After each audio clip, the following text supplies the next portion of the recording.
Well, if ever there was a game of two halves, Wrighty, that was it, wasn't it? Yeah, that was it. And I think Brentford will be learning at their cost. You hope that they're not going to get dragged in. Maybe the points they've got at the start of the season might help them through. But what they'll learn from that game is you have to punish teams, especially Man United. Whatever anybody say about Man United have got the kind of quality players that they can turn it on in a couple of minutes, bam, bam, bam, and like they saw with those goals, you've conceded a goal. And the problem that Brentford has is that they do not finish their chances. If they took the chance in the first half, they'd probably win that game. Maybe they could get tighter in the second half, but you're not going to give players of that calibre that kind of opportunity to come back in the game, and they don't take it. Yeah, it was a notable change. You were at that game last night, Jason, as was I, and it felt notably different at the start of that second half, didn't it? It just felt like United had had some strong words in the dressing room, definitely. And they were like, we can't keep playing. Yeah, I mean, from the start of the second half, as you say, they were different. They were much more intense, much more urgency about them. You know, they attacked. Brentford had another chance actually early on in the second half, which they didn't take again, and that felt like that was the last opportunity for them. And after that, you know, the quality of Manchester United goals, as we've already talked about, you know, was fantastic. You know, those finishes. They're just a team of moments for me. Exactly. But the thing again, what Brentford learned, you see, look at Fred, who didn't play. He's done a couple of silly things in the game, but he's just got 2 yards of space and he's able to put a ball into an area where Elanga's first touch was fantastic. Bam! All of a sudden, you're 1-0 down. You know, and that's the problem. Like Brentford have, it's just the punishing. Look, they punish him here again. Look, I cannot believe Ronaldo has got that much space. Why? You know, how can you give him that much space? No pressure on the ball. So you're giving him that much space, bam, now you're 2-0 down. That was the one goal that I interviewed Thomas Frank after, and that was the one goal that Thomas Frank was really annoyed with. He said everything else he could kind of understand. Obviously, there was bits he could pick out, but he said the way in which United countered them there was disappointing. It's very disappointing because, again, it can be avoided. Can you get out to Fred before he crosses to Elanga? Why two centre-halves are that far off of Ronaldo? I can't understand. Again, you look at this, McTominay does brilliantly. They won the ball, and then look, left back has already made his mind up to go. He's left Rashford, bam, and then they get punished, bam. 3 instances of mistakes, bam, punished. Yeah, good evening for United with Marcus Rashford coming off the bench to score that. And he certainly didn't finish it like a player low on confidence, but that's what we've seen from him recently, isn't it? That's a brilliant finish from him, because as the player's sliding in, if he goes across, it's going to get blocked. So we can only put it high in that corner, and it's a really, really tidy finish. But the same as what you've both said there, that Man United have got match winners, and they just take moments, and then they're just clinical in those moments, and that's the difference. The only thing is that should they have to go in at half time? Should they have to go, right, let's go into fifth gear now? Should you not start that from the get-go and see the game out? But that's a level and quality, and Brentford don't spend in the way Man United do, and at the end of the day, money buys you match winners. Do you think that second half, and particularly the second and third goals, the way they were scored, is more how Ralph Rangnick wants his team to play, pressing high up the pitch, winning the ball back and then attacking with speed? Well, yeah, but why aren't they doing it from the start? That's the question. There is something wrong there.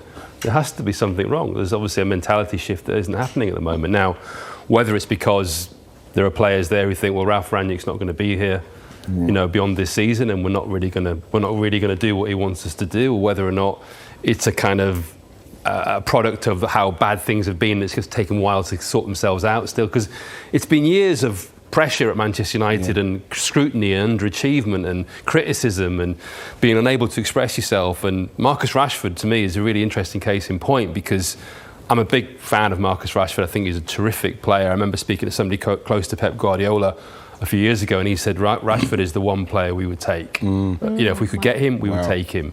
You know, and that was, to me, that was a sign of, you know, a coach like Guardiola looking at him, and he just seems to have been ground down a little bit by what's gone on at Manchester United. I was speaking to people close to him a couple of weeks ago, and he said one of the issues for him, he's never been coached. You know, he burst on the scene with the Europa League. Van Gaal put him in there. Here he goes. Mourinho didn't seem to really fancy him that much, but had to play him. And Ole didn't really coach. You know, he didn't really coach on the training ground. That's what Marcus really needs, somebody to coach him. And that's what I look at that team and think as a whole. I mean, I got a lot of abuse on social media. I think Manchester United, up to this point, are probably about the most undercoached team in the Premier League. It's like a bunch of players who they've bought go out there and do something. I think Rangnick is trying to change that, but are they able to buy into what he wants to do quickly enough? I don't know, because I'm seeing some signs, and I really like the fact that he brought Elanga in, because sometimes you get a manager comes in and he plucks a player out, doesn't he? Yeah. And he thinks, you're going to be my man, I'm going to push you forward. And I think it's great how he's done for them. He's been fantastic since he came into the team, scored a good goal last night. I think it's quite interesting that and in an area of the pitch where they've got a lot of big names. Massive names. And he's put him in there, and I think fair play to you. He actually said, when I spoke to him post-match, he said that when the day he came in, Anthony Elanga was due to be going out on loan. His assistant coaches said to him, hold on, he's a talent. Then he looked him up on YouTube, clips of him, then saw him himself in training over recent days. And he said when he came on against Crystal Palace the next day, he said to him, you're not going anywhere. And obviously he's reaping the rewards now. We can see how much that goal meant to him. Yeah. Just a word on Marcus Rashford, though, because maybe the pressure of being at Manchester United and everything has been weighing heavy on him. How big could that goal be for him last night? For confidence-wise, he needed that goal. I think that the pressure, I think he can deal with the pressure very, very well, because it's something that he's had to deal with from a very young age in the Manchester United academy, and everybody's talking about him being the player that's going to make it. And we saw him come onto the scene in the Europa League. And on the Saturday, the 2 goals against Arsenal as well. So he did burst onto the scene. And I totally agree with Jason with the coaching. People think that simply because of how good he is and what he's capable of doing, that he's just going to continue to do it. You do need to be coached. And this is why you talking about Pep. Pep's probably looking at him thinking, oh my gosh, what I could do with this guy. And so what you're hoping at some stage he gets to the point where he does get that coaching, because we know inside of him, with everything what he's doing, and I don't believe all the stuff what they say about his philanthropy, what he's doing off the field, he is somebody that's ready to go. He played a lot of football under Ollie when he was injured as well, without the coaching, and I think that it's just come home to roost a bit for him, that's all. You know what, right, as well, I think from playing as well, I came on quite young, and when you come on quite young, there's like no expectation, you can't do anything wrong, and you just shoot up, and you get to this age and you kind of like plateau, and it's like, well, you're not too young anymore, so we've got an expectation, and you're a bit lost. And that's what I found in that period, in the middle bit, I really lost, because I didn't know what I was meant to be as a player, and you need guidance. You need to be like, okay, you've had this rise, this is where we develop you and nurture you and grow, and if you don't get that, you kind of drop and you're lost. And that's what I kind of see in him a little bit, where he just needs that little bit of coaching, support, and go again, because it's all there, but it's just hard to deal with when you just keep going and going and going, and you kind of hit a brick wall. And that's what I felt, and maybe that's the same for him. You know something, it just makes you realise how amazing Wayne Rooney is. But then coaching, get the right coaching, you're going to be fine. Marcus Rashford came onto the pitch as part of a double substitution in the second half, which also saw Cristiano Ronaldo come off the pitch. And as we're seeing here, Harry Maguire also came on, big boost for United as well. But Ronaldo was not happy. He was speaking to, we think it was Darren Fletcher, and he was saying, why am I being taken off the pitch? What did you make of his reaction, especially, Jason, in the light of his comments last week about youngsters needing to listen to him? I thought it was pathetic, to be honest. I thought it was really over the top. It was about me, not about the team. I think there's a real interesting dynamic there, because he did that interview last week, as we spoke about the situation at Manchester United, and obviously everyone's got to work hard, improve, and set the example of being and he obviously, he's one of the greatest players the game has ever seen. But when you've got Elanga there, or Greenwood, or Rashford, and they're seeing him behave like that, I'm just thinking, what message does that send out to your teammates? That you're not good enough to replace me. You're not. The team matters less than me. I'm unhappy because either we're 2-0 up and I didn't score. Okay, and to be fair to Ralph Rangnick, he explained it perfectly afterwards. They were 2-0 up against Aston Villa and they threw it away. He wanted to harden up the defence. He wanted to bring on another defender. He wanted to bring on fresh legs. And Rashford. Totally sensible. Especially an older player as well. I mean, why can't you come off? Why if you're 2-0 down, you come off, be unhappy. You're 2-0 up. Your coach is trying to see the game out. Don't make it about you. Exactly. That story last night should all have been about Elanga, right? And I'm sitting there writing a match report for my newspaper. My intro is about Elanga. He does that. Bam. I've got to write about Cristiano Ronaldo. I don't want to write about Cristiano Ronaldo last night, but I have to, because that's what we're all talking about. What's confusing about that as well, Kels, is that there's a bit in the warm-up where I was watching and you could see him speaking to Elanga saying, wow, how good must this be for Elanga to have Cristiano Ronaldo telling you what you need to do, moving around, and then you see him come off and act like that. You know what I mean?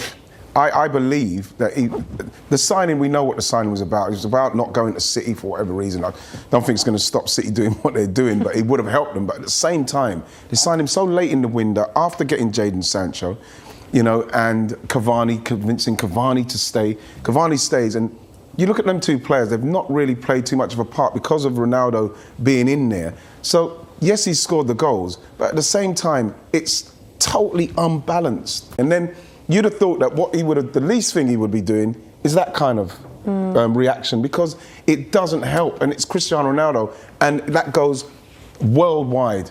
Just seeing him, he didn't even want to sit on the bench. He sat on the stairs. He sat next to the manager, you know what I mean? Do you not think that was a bit coincidental? But I think to see the manager having to, I can understand if you're a youngster and you get taken off after doing brilliantly because you're making your debut and you're so happy, and you're saying as the manager, listen, just calm, it's fine. You know, you're saying that to Cristiano Ronaldo. You have to placate him on the bench in front of the world. That's not a good sign.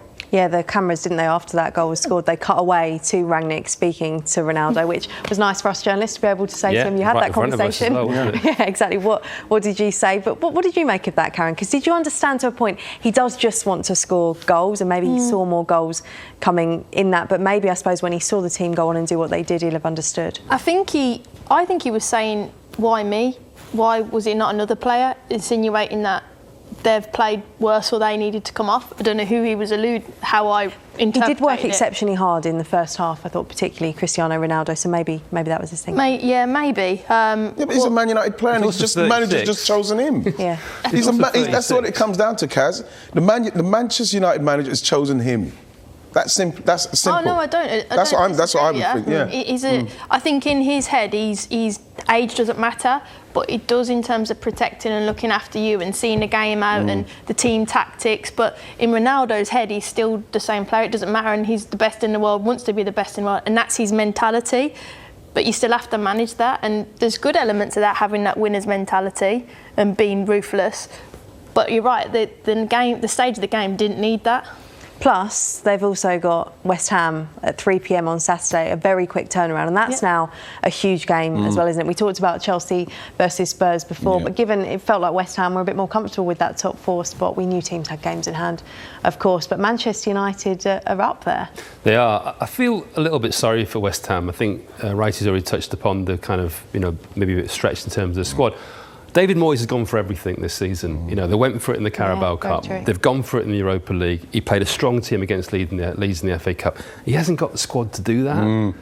I don't blame him for doing it, and fair play, but I just wonder, I fear they're going to do quite well in all those competitions and just miss out on every single one of them. Yeah. And then you think partly, well, maybe they should have been a bit more cute and gone for something. And they're probably in a better position in the league than they ever thought they would be at this stage.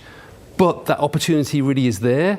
And I was at the game against Leeds on Sunday, and it's slightly chaotic, and it's like, they're so dependent on Declan Rice as well. I mean, goodness me, the guy is like man possessed at the moment. He's running the games, every game I see. They lost that game, but for me, I think Rafinha was fantastic, but Harrison scores a hat-trick, but I'm still looking at Declan Rice thinking, this guy is everywhere. He's doing everything. If he breaks down, what do they do? And I think Mikel Antonio, they're so dependent on Mikel as well.